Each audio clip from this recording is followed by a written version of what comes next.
এইবোৰ কাম আমি কেতিয়াও কৰিব নালাগে। কেতিয়াও নিজৰ গুণক অতিৰঞ্জিত কৰি আনৰ আগত কৈ নুফুৰিব। ই আমাৰ বাবে অন্যতম বেয়া গুণ। ধন্যবাদ ক'বলৈ কেতিয়াও কুণ্ঠাবোধ নকৰিব। আনৰ বিষয়ে বেয়া সমালোচনা বা বদনাম কৰি নুফুৰিব। নিজৰ চেহেৰা, স্থান, পিতৃ-মাতৃক লৈ কেতিয়াও ইনচিকিউৰিটি ফিল নকৰিব।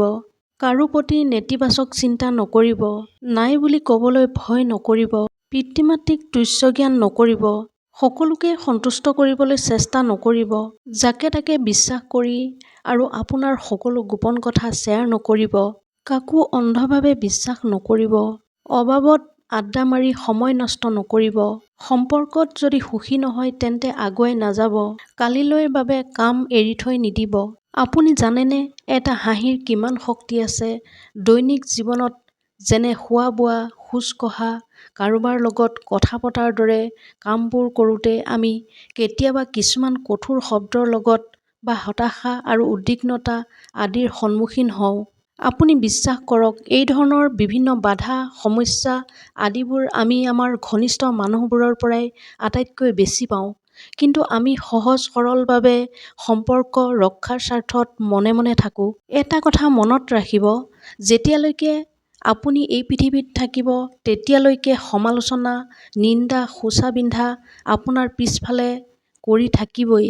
এইবোৰৰ পৰা বাচি থকাৰ আন কোনো উপায় নাই। এনে মানুহবোৰৰ লগত, এই সমস্যাবোৰৰ লগত কিদৰে আপুনি মুখামুখি হ'ব জানেনে? সৃষ্টিকৰ্তাই সকলোকে হাঁহিৰ দৰে এটা মহাশক্তি দিছে। হাঁহিবলৈ শিকক। পৰিয়ালৰ সমস্যাৰ পৰা আৰম্ভ কৰি বাটৰ অচিনাকি যিকোনো মানুহৰ লগত এটা হাঁহিৰে কথা পতা আৰম্ভ কৰক। বাটে-ঘাটে কাৰোবাৰ লগত তৰ্ক হোৱাৰ দৰে পৰিস্থিতি হ'লেও হাঁহি এটাৰে চৰি কৈ আঁতৰি আহিবলৈ শিকক। অসহায় ৰাস্তাৰ শিশুটিক, দৰিদ্ৰজনক পাৰ্যমানে সহায় কৰি মিঠা হাঁহি এটা উপহাৰ দিয়ক। আপোনাক সমালোচনা কৰা সকলৰ বিৰুদ্ধে নগৈ হাঁহি এটা মাৰি আঁতৰি আহক। আপোনাৰ হাঁহিৰ এই এটা টুকুৰাই কাৰোবাৰ মনটো ভাল লগাব পাৰে, বেয়াৰ ফালে যোৱাটো ৰখাব পাৰে। এই হাঁহিটো মুখত ৰাখিব পাৰিলে জীৱনৰ কিছু পৰিমাণে হ'লেও কমি যাব। দিনটোত হৈ যোৱা ঘটনাবোৰ মনত পেলাই দুখ কষ্ট ভয় নালাগি ভিতৰি ভিতৰি এক সকাহ অনুভৱ কৰিব। মনটো ফৰকাল হৈ পৰিব। আমি নিৰ্বস্ত্ৰ হৈ আহিছিলোঁ, এইদৰে যামগৈ। একেবাৰে দুৰ্বল হৈ আহিছিলোঁ, দুৰ্বল হৈ যামগৈ।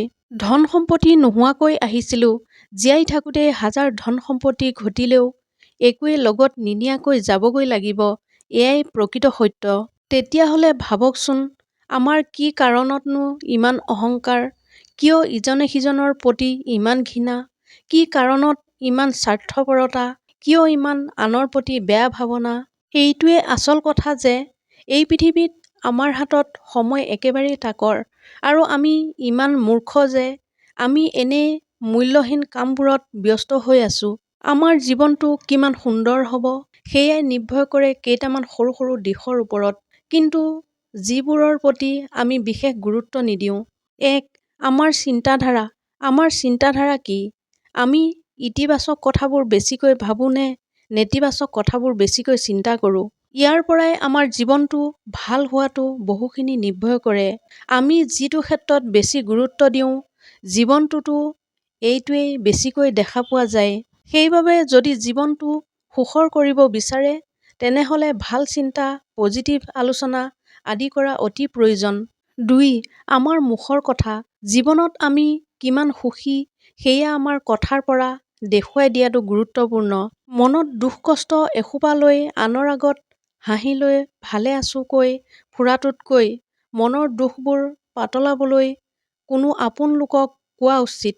তেতিয়াহে জীৱনটো সুখৰ হ'ব।